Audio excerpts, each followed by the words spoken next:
Guys সবাই কেমন আছো? আমি মোটামুটি আছি। আমি এখন ছাদে এসেছি। তোমরা যারা আমার ডেলি ব্লগ দেখো তারা তো জানো যে আমি সময় পেলে ছাদ বাগানে চলে আসি। ছাদ বাগানে আমার গাছেদের দেখাশোনা করি, তোমরা সবাই জানো। তাই এসেছি।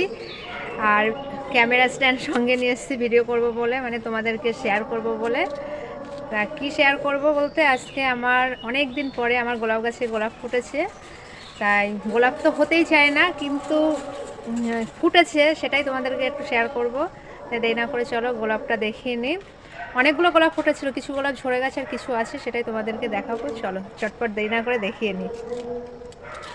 এই দেখো গাইস, গোলাপটা দেখো, দেখো কালারটা খুব সুন্দর। আর অনেক কুড়ি হয়েছে, ওই পাশে ফুটেছে। আর এই দেখো এগুলো কিছু ঝরে গেছে, আর এটা হয়েছে, এটাকে আমি দেখাচ্ছি। এই দেখো, খুব ভালো লাগছে। গাছে ফুল না ফুটলে ভালো লাগে, তাই না গাইজ? এত যত্ন করি, পরিচর্যা করি, যদি ফুল না দেয় দেখতে ভালো লাগে না।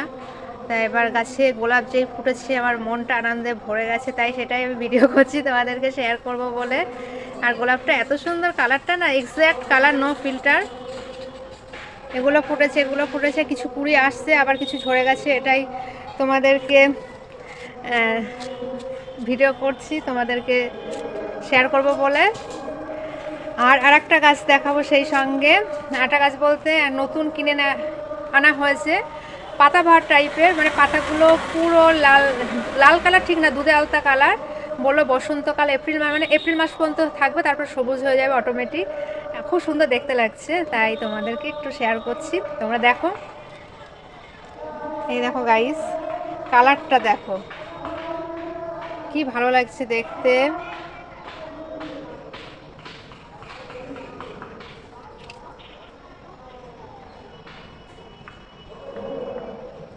কালারটা দেখো,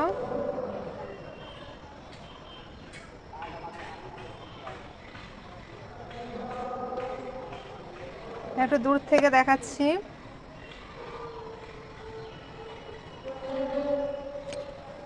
দেখলে গাইস, এটা নতুন কিনে আনা হয়েছে, পাতাবাহার টাইপের গাছ, অনেক দিন থাকবে। আর এটা স্থায়ী গাছ, যতদিন বাঁচবে ততদিনই, মানে বাঁচানো যাবে যতদিন ততদিনই রাখা যাবে। আর পেছনের দিকে আর দেখাচ্ছি না, এর আগেও দেখিয়েছি, শুধু বাগান আর বাগান বাগান। এইদিকে ঘর আছে, এইদিকে বাগান, শুধু বাগান। সুন্দরবন টাইপ। আর মশা এসে গেছে, যে একটু ঠান্ডা কমে গেছে, মশা চলে এসে এসে কামড়ে দিচ্ছে। যাই হোক গাইজ, ভিডিওটা আর বড় করছি না, এটাই দেখানো ছিল গোলাপ আর পাতা।